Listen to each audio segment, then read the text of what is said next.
Hi friends, வணக்கம். இன்றைக்கி நம்ம வீடியோ என்ன பார்க்க அப்படின்னா, ஒரு கோயிலுக்கு வந்திருக்கோம். அது என்ன கோயில் அப்படின்னா திருப்பதி கோயில்.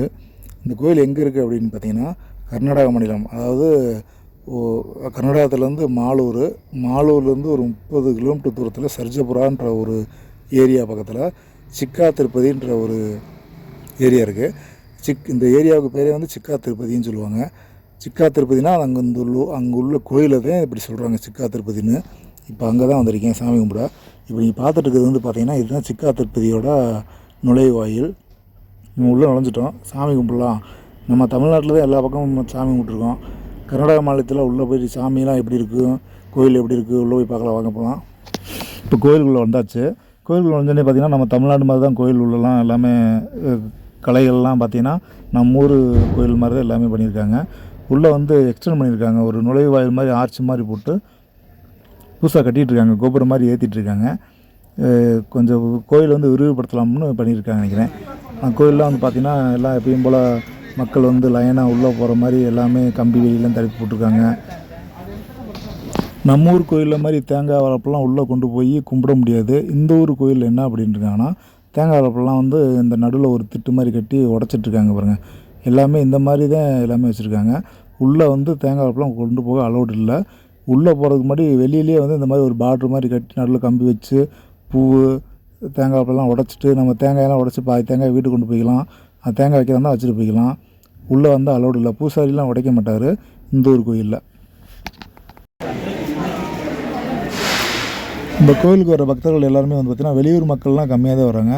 இந்த கோயிலை சுற்றி உள்ள ஊர்கள், கிராம வட்டார மக்கள்லாம் கண்ட மொழியில் பேசுகிற இந்த மக்கள் எல்லாருமே அதிகமாக வர்றாங்க. வெளியூருக்காரங்க ஒரு கார் 2 கார் இந்த மாதிரி வெளியூர்லேருந்து வராங்க. இது ஓரளவுக்கு ஃபேமஸ் உள்ள கோயில்னு சொல்கிறாங்க. இப்போ டெவலப் பண்ணிகிட்ருக்காங்க, பெயின்லாம் அடித்து சூப்பராக பண்ணிகிட்ருக்காங்க. நீங்கள் வர மாதிரி இருந்தால் இந்த கோயிலுக்கு கண்டிப்பாக இந்த பக்கம் வந்தீங்கன்னா கண்டிப்பாக வந்து பாருங்கள். பெங்களூர்லேருந்து கரெக்டாக இங்கே ஒரு 60 கிலோமீட்டர் வருது இந்த கோயில்.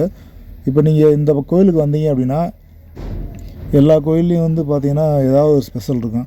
இப்போ நம்ம திண்டுக்கல் ஓதசுவாமி கோயிலில் நீங்கள் எடுத்துக்கிட்டீங்க அப்படின்னா, அங்கே போனீங்கன்னா எப்போவுமே வந்து பிரசாதம் கொடுத்துட்டே இருப்பாங்க, இல்லை சாப்பாடு போட்டுகிட்டே இருப்பாங்க.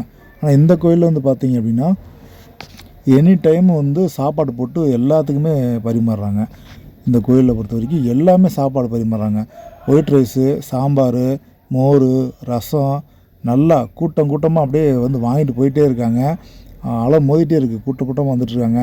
உட்காந்து சாப்பிட்றதுக்கு தட்டு இந்த திண்ணை மாதிரி அமைச்சிருக்காங்க.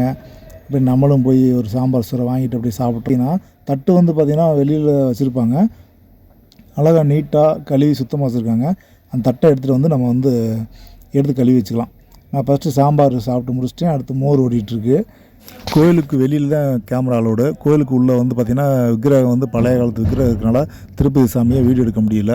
கேமராவும் அலோடு இல்லை, மொபைலும் அலோடு இல்லை. அதில் வந்து உள்ளே வந்து சாமியை கும்பிட்டு வெளியே வந்து சாப்பிட்டுட்டு வெளியே வந்தாச்சு.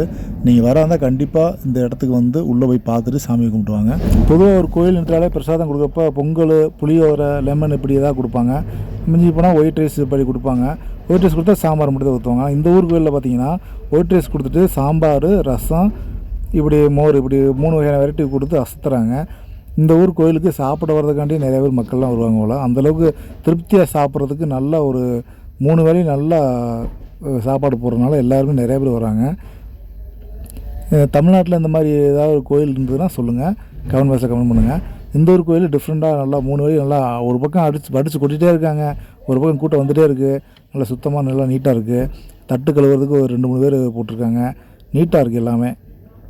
அதனால் இந்த ஊருக்கு வந்தீங்க அப்படின்னா கண்டிப்பாக இந்த கோயில் வந்து சிக்கா திருப்பதின்ற கோயிலை மிஸ் பண்ணாமல் வந்து பார்த்துட்டு போயிருங்க. ஓகே ஃப்ரெண்ட்ஸ், மீண்டும் மற்றொரு சந்திப்போம். தொடர்ந்து வீடியோ பார்க்கணும் அப்படின்னா நம்ம சேனலை சப்ஸ்கிரைப் பண்ணிக்கோங்க. சப்ஸ்கிரைப் பண்ணால் தான் அடுத்தடுத்து போகிற வீடியோ நோட்டிஃபிகேஷன் வரும். மீண்டும் மற்றொரு சந்திப்போம். நன்றி, வணக்கம்.